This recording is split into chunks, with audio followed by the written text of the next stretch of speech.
world right now, in particular debt levels, something that you and I Really have been good talking interview, about for a guys. very long time, Take a look since at the this. crisis. I think it'll help Going you back and looking at understand your what's going on. 2011 letter from November of 2011, and you wrote then, as it stands today, total credit market debt is 310% of GDP. Again, this is 8 years ago. Yeah. We're saddled with the largest accumulation of peacetime debts without any playbook for what happens next.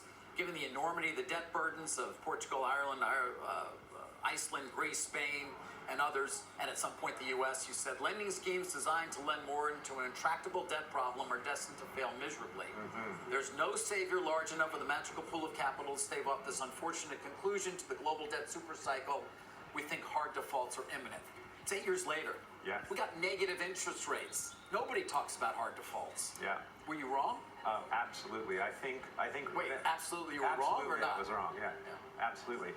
When you look at Japan, Japan owns 70% of every ETF listed in Japan. The Bank of Japan owns it.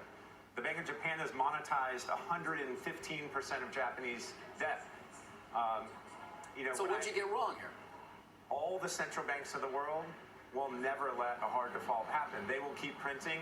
What did our central bank just teach our entire political edifice in the last 10 years? Deficit spending doesn't matter.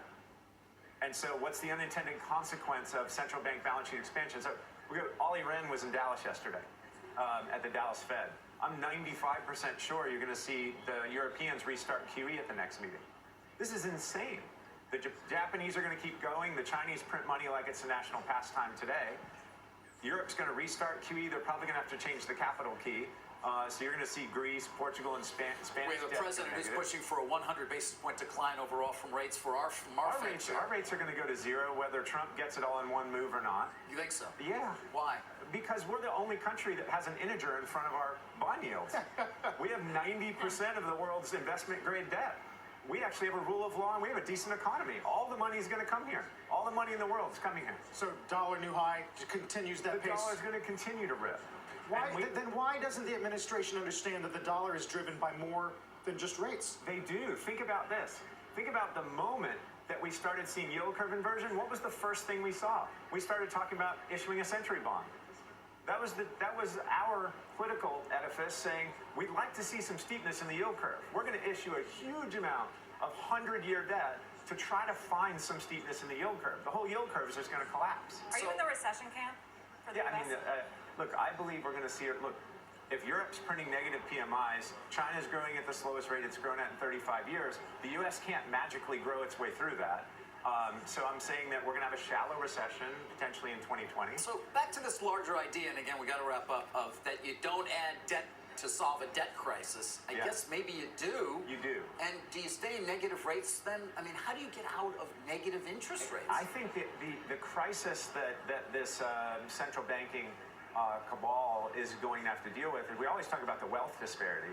I was just anecdotally in the donut shop in Dallas that I've taken my kids to for 20 years, and the lady that runs it was crying when I was in there, and she said, "I can't sell enough donuts to pay my new rent. I have to close." There it is. The ballet store next door is closing, and the pet food store next door to them is closing.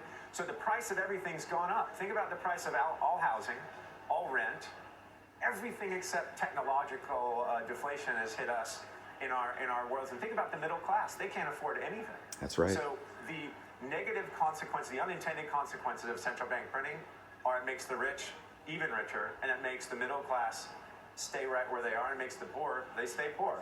And so I think what you're going to see is you're going to see more violent crime. You're going to see crime rates tick up. You're going to see asset prices continue to go up, and people aren't going to be able to afford them. You can't charge more rent without raising salaries, and people can't raise salaries. So I think we're going to get to a point where asset prices go up and we get to stagflation. That's a problem. But I think rates will stay low. Kyle, a lot more to talk about here, but we got to wrap it up. There you go, now. guys. Predicting stagflation and asset prices continuing to rise. When we come back, Hard another assets, economic warning sign will tell like you what how you're slowing stacking. RV sales Okay, might guys, be a key bye. recession